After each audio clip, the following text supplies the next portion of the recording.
Hey guys, and welcome to Math Channel.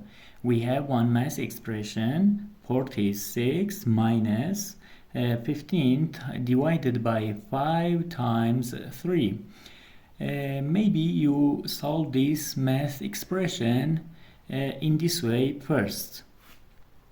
46 minus 15 gives us 31.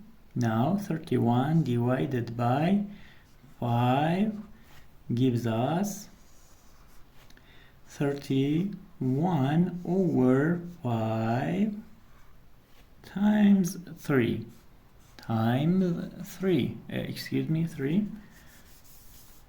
3.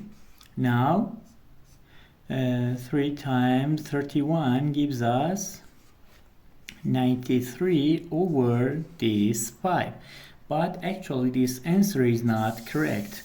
According to the rules of mathematics PEMDAS that is here, we have to solve this math expression in this way. First parenthesis, then exponent, then multiplication and division, and then addition and subtraction.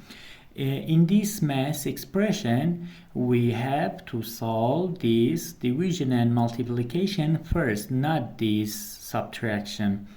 And as we know, multiplication and division has equal priority. So we have to solve this division first. 15 divided by 5 gives us 3. Now 3 times 3 gives us 9. Now let's rewrite the expression. We have 46 minus this 9. So 46 minus 9 gives us 37. The final answer is 37. Thank you for watching. Please like and subscribe if you like this video. Thank you.